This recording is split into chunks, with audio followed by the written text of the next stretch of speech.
তো within March যদি আমাকে শেষ করতে হয়, আমি তোমাকে এখনো বলবো, এখনো টাইম আছে, এখনো হোপ আছে।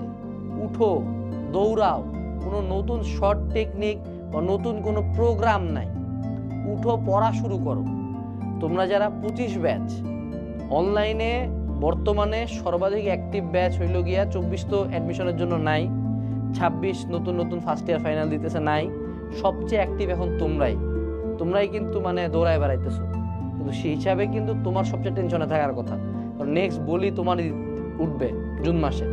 তো সেক্ষেত্রে সিরিয়াস হও, দৌড়াও, শুরু করো। এখন আমি তোমাকে আরেকটা টেকনিক সম্বন্ধে বলি, সেটা হলো 24 আওয়ার স্টাডি।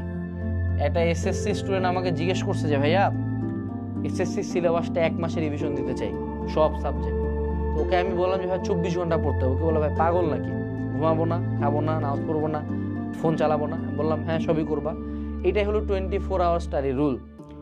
তুমি তোমার জীবনের খাওয়া, ঘুম, নামাজ এই 3টা বাদে অ্যাডিশনাল পুরা টাইমটা কি করবা?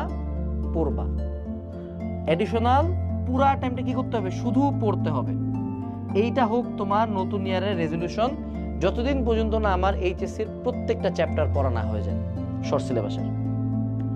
খাওয়া, ঘুম, নামাজ বাদে পুরা টাইমটা পড়বো। এখন এই টাইমটা যদি রাফলি আসে বা 14-15 ঘন্টা মোটামুটি, তো এই 14-15 ঘন্টাতে একটানা পড়তে পারবো না। সো এখানে আবার পোমোডোরো টেকনিক লাগবে, যে 1 ঘন্টা পড়বো 10 মিনিট ব্রেক, আবার 1 ঘন্টা পড়বো আবার 10 মিনিট ব্রেক, 1 ঘন্টা পড়বো আবার 10 মিনিট ব্রেক, এরকম করে করে পড়তে হবে। পড়তে কি খুব ভালো লাগবে? না, জঘন্য লাগবে।